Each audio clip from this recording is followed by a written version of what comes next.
ایک مرتبہ حضرت فاطمہ گھر کے تمام کام کرنے کے بعد چکی پیس رہی تھی اور ساتھ میں رو رہی تھی۔ حضرت علی گھر میں تشریف لائے کہ دیکھتے ہیں کہ گھر کے سارے کام ہو چکے ہیں اور فاطمہ چکی پیس رہی ہیں اور ساتھ میں رو رہی ہیں۔ حضرت علی بی بی فاطمہ سے پوچھنے لگے، اے فاطمہ تو کیوں رو رہی ہے اور یہ پانی کس لیے گرم ہو رہا ہے اور یہ آٹا ایک ساتھ کیوں پیس رہی ہو؟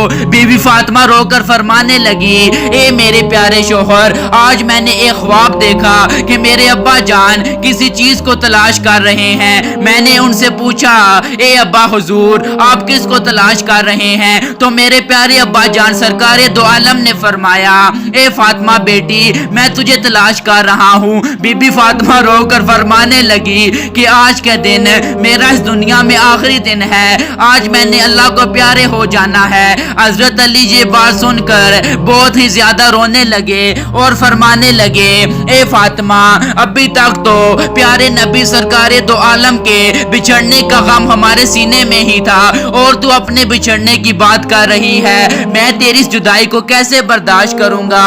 تو بی بی فاطمہ فرمانے لگی، جس طرح آپ نے میرے بابا حضور کی جدائی کا غم برداشت کیا ہے اسی طرح میری جدائی کا غم بھی برداشت کر لیجئے گا۔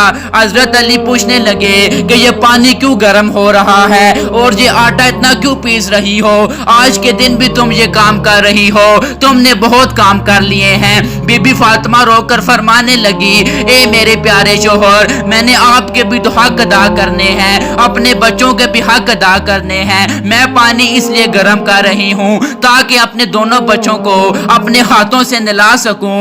میں آٹا اس لیے پیس رہی ہوں تاکہ میرے بچے اور آپ اس آٹے کی روٹیاں بنا کر کھا سکیں۔ میں کپڑے بھی دھو چکی ہوں آپ لوگوں کے تاکہ آپ لوگوں کو دھلے ہوئے کپڑے مل سکیں اور آپ پہن سکیں۔ میرے بعد کون میرے بچوں کو آٹا پیس کر روٹی کھلائے گا؟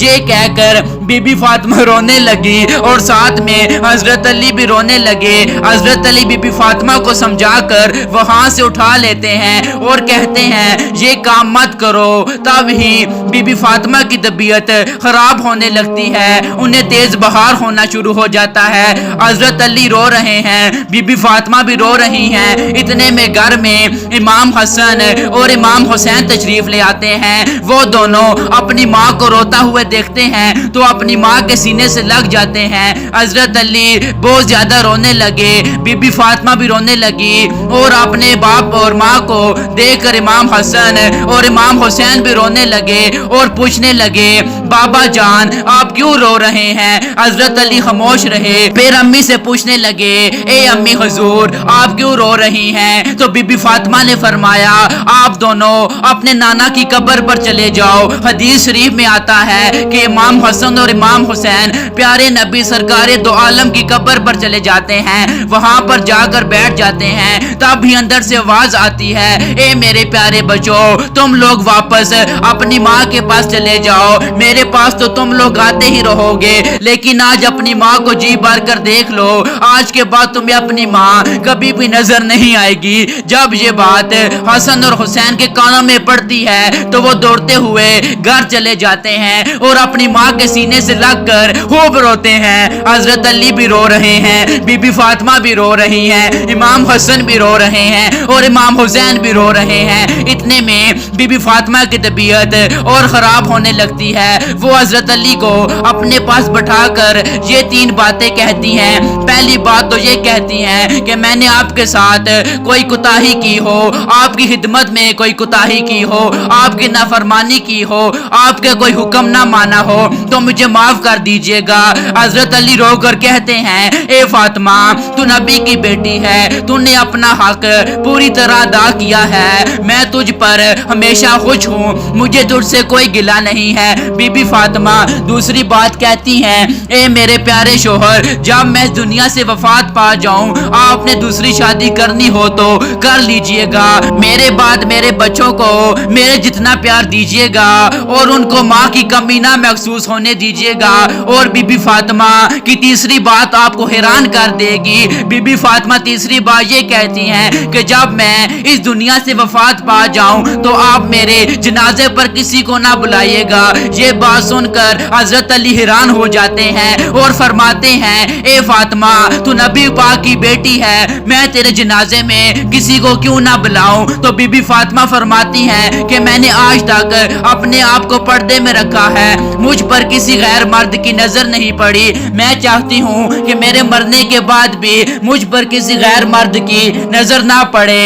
جب شام ہو جائے, اندھیرا ہو جائے, تب آپ مجھے دفن کر دیجئے گا. یہ باتیں سن کر حضرت علی رو رہے ہیں, بی بی فاطمہ, امام حسن اور امام حسین سب رو رہے ہیں. یہ الفاظ کہہ کر بی بی فاطمہ ایک اور بات کہتی ہیں کہ آج میں نے روزہ رکھا تھا, میرے ابو جان نے میرے خواب میں آ کر مجھے یہ کہا ہے اے فاطمہ تو سحری کر علی کے دسترخوان میں اور افطاری کرنا میرے ساتھ, اپنے پیارے ابو جان کے ساتھ. یہ باتیں کہہ کر بی بی فاطمہ اللہ پاک کو پیاری ہو جاتی ہیں. بی بی فاطمہ کو کفن پہنایا جاتا ہے, ان کا جنازہ اٹھایا جاتا ہے. روایات میں آتا ہے کہ جب بی بی فاطمہ کا جنازہ اٹھایا جاتا ہے تو ایک طرف سے حضرت علی کاندھا دیتے ہیں اور دوسری طرف سے امام حسن کاندھا دیتے ہیں, اور تب ہی وہاں پر ایک صحابی پہنچتے ہیں جن کا نام حضرت ابو ذر غفاری ہوتا ہے. تب بھی حضرت علی ان سے فرماتے ہیں کہ آج نبی کی لاڈلی بیٹی ان کا انتقال ہو گیا ہے, ایک طرف سے تم کاندھا دے دو. اس طرح سے یہ جنازہ اٹھایا جاتا ہے. روایات میں آتا ہے وہ دونوں بچے امام حسن اور امام حسین رو رہے ہیں, حضرت علی رو رہے ہیں, حضرت ابو ذر غفاری رو رہے ہیں. جنازہ قبر کے پاس رکھا جاتا ہے, قبر کھودی جاتی ہے. حضرت علی اس قبر کو دیکھتے ہیں جس قبر میں بی بی فاطمہ کو رکھنا تھا.